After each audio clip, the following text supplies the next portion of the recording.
Barokah untuk Ibu Siti Baroroh Bu ya. Siti. Ya, Allah Subhanahu wa taala kan sampaikan ya, kul innama ana basyarum mitslukum yuha ilayya. Jadi Rasulullah itu ya sama seperti kita sebagai manusia. Namanya manusia ya pernah malu, pernah sedih, pernah ketawa ya, pernah juga yang lain-lain sama seperti kita. Hanya bedanya beliau mendapatkan wahyu ya, sehingga kalau ketawa ya tidak berlebihan ya, kalau sedih ya juga tidak berlebihan. Contohnya misalnya ketika ketawa, tersenyum ya, beliau pernah mengutus Abu Musa al-Asy'ari dengan Umar bin Khattab ya. Dan salah satu tipikal atau karakter para sahabat itu suratul istijabah. Apa yang dimaksud dengan suratul istijabah itu? Gercep ya, fast respon gitu ya. Nah, qadarullah ya, qadarullah itu mereka keduanya dalam keadaan junub. Ya, dan ternyata jadi nggak, kalau orang dulu tuh nggak sakse gitu ya. Pokoknya dalam keadaan junub ya Rasulullah perintahkan ya berangkat gitu ya, satset gitu ya. Berangkat gercep. Sampai di tempat nggak ada air. Ya. Umar sudah pernah mendengarkan penjelasan dari Rasulullah, kalau mandi besar ya bisa digantikan dengan tayamum, dia tayamum. Tapi Abu Musa tidak tahu, ya dia melepas semua bajunya, berguling-guling, kipu ya, berguling-guling di debu. Nah, setelah mereka selesai dari misinya, datanglah mereka kepada Rasulullah gitu ya, menceritakan tentang kejadian itu.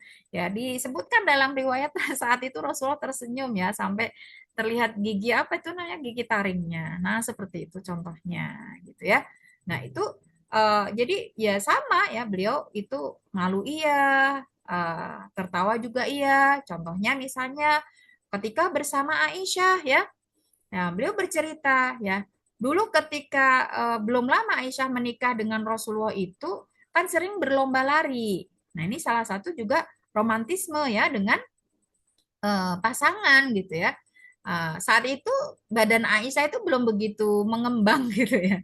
Jadi Rasulullah itu kalah dari Aisyah, tapi setelah berjalannya waktu Aisyah itu ternyata juga sama ya seperti kita-kita gitu ya, setelah menikah. Oh enggak, sama seperti saya kan ya. Kalau ibu-ibu tetap langsing ya, itu badannya mengembang sehingga Aisyah itu terkalahkan dari Rasulullah gitu ya. Mereka tertawa ya, terbahak-bahak. Bukan sampai berlebihan sih gitu ya. Itu salah satu cara ya Rasulullah untuk mencontohkan kepada kita untuk menguji ketahanan rumah tangga itu ya. Beliau juga mandi bersama Aisyah ya. Beliau juga ya banyaklah kejadian-kejadian seperti itu ya, seperti sahabat-sahabat yang lainnya gitu ya. Nah, itu. Jadi bukan hanya perang, numpahkan darah ya, beliau juga suka berkelakar ya. Ada itu ibu-ibu ya cerita, tapi cukup panjang, nanti ibu-ibu cari sendiri ya. Eh, Cerita siapa? Aisyah ya. Jadi salah satu tips untuk menjaga ketahanan rumah tangga itu kan apa namanya, berbicara dari hati ke hati ya, istilahnya apa sih sebelum tidur itu loh, pilotok ya. Nah itu ya, sebelum tidur itu ngobrol. Kan Rasulullah berkata nih ya, dalam hadis beliau bersabda ya, eh, bahwa tidak boleh ngobrol setelah Isya ya, itu makruh. Ngobrol setelah Isya itu adalah makruh, kecuali obrolan suami istri gitu ya.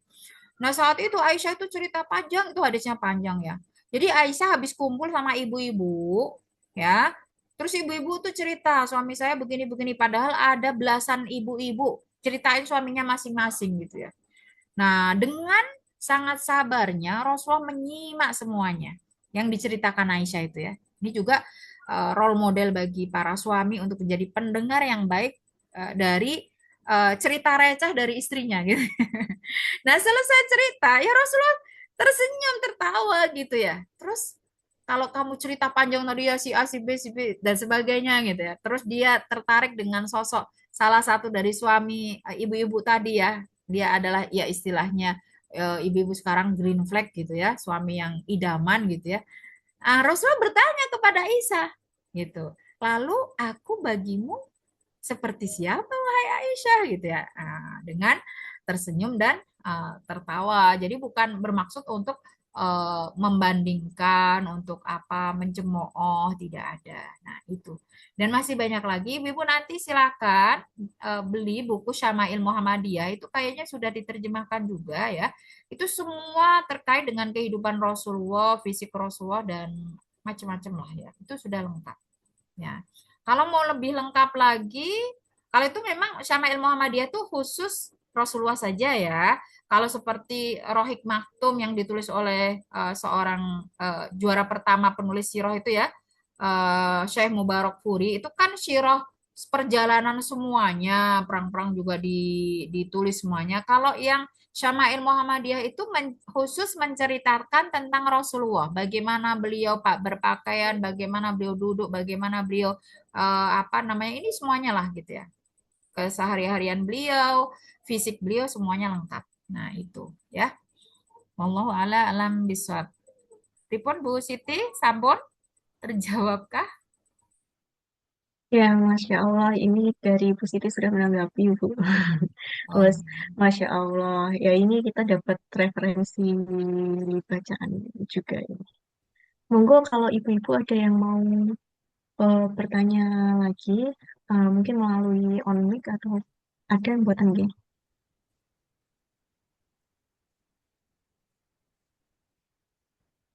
Ya, kalau kayaknya nggak ada lagi nih, terus, baik, sudah eh hampir jam 1 juga ya. yeah. Baik, ibu-ibu sekalian, jika sudah tidak ada pertanyaan lagi, eh mungkin saya kembalikan ke Ustazah Nursilatur Rahmah, ada closing statement atau apa yang mau disampaikan Ya, sedikit. closing statement-nya mengulang yang tadi ya. Jadi Oh, iya. semua cinta itu butuh bukti ya ibu-ibu ya. Apalagi mencintai sosok yang tidak berada di tengah-tengah kita. Itu butuh bukti yang cukup nyata. Dan tadi kita sudah sampaikan, tidak ada yang namanya cinta tanpa alasan, tidak ada yang namanya cinta tanpa bukti, dan mari kita buktikan bersama-sama bahwa kita mencintai beliau Shallallahu Alaihi Wasallam dan motivasi terbesar kita adalah semoga Allah layakkan kita untuk bersama beliau di surganya kelak. Maka mari kita baca sirah beliau, apa yang terkait dengan kehidupan beliau, lalu ya kita bayangkan betapa sempurnanya ciptaan Allah ya untuk yang satu ini sehingga jangan sampai kita mengidolakan ya terutama yang masih muda-muda ini mengidolakan artis-artis Korea lah, artis-artis Cina kah gitu ya. Padahal Rasulullah itu the best of the best gitu ya.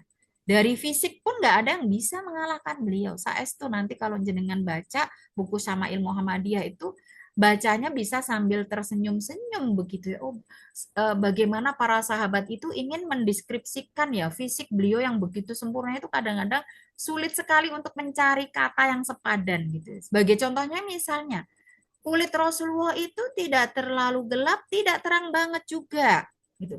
Tapi bahasanya itu kalau yang paham bahasa Arab itu dalam gitu ya. Ya, istilahnya kayak bukan seperti sawo matang juga bukan, bukan putih jebleh juga bukan gitu ya. Ya, saya hanya bisa kalau menggambarkan ke ibu-ibu itu seperti duku yang belum menginap, saya bilang gitu. Gitu ya. Jadi kuning kuning langsatnya itu bukan duku yang sudah menginap. Kalau sudah menginap itu beda. Begitu mulusnya kulit Rasulullah gitu ya. Gigi beliau seperti apa? Wes pokoknya the best of the best dan mewakili semuanya gitu. Beliau tingginya juga nggak tinggi jangkung banget, nggak pendek juga. Terus rambut beliau itu juga yang bukan lurus-lurus banget, bukan yang kruwel-kruwel juga enggak. Jadi semua terwakili, yang rambutnya keriting terwakili, yang rambutnya lurus juga terwakili gitu loh. Masya Allah, pokoknya luar biasa lah. Silahkan nanti dibaca ya kalau penasaran. Saya nggak bisa mengungkapkan semuanya, apalagi dengan sekedar kata-kata yang ya tidak bisa sepadan lah dengan apa yang dideskripsikan oleh para sahabat dalam hadis-hadis tersebut ya. Itu luar biasa. Mari kita baca ya sirah beliau Ya, mudah-mudahan dengan mengenal beliau lebih dalam, cinta kita juga lebih dalam, dan semoga cinta kita yang dalam tadi bisa mengantarkan kita untuk meraih syafaat beliau juga surga Allah Subhanahu wa Ta'ala. Ya, dan jangan lupa tadi ya, sholawat tapi harus disertai dengan ittiba ya, tidak sholawatan terus tapi nggak mengikuti nih sunnah-sunnah beliau ya, itu dipertanyakan bukti cintanya. Nah, begitu Mbak Husna ya, closing statement Iya. dari saya. Sekali lagi kami tutup, Ibu-ibu, kurang lebihnya mohon maaf. Wabillahi taufik wal hidayah. Wassalamualaikum warahmatullahi wabarakatuh. Waalaikumsalam.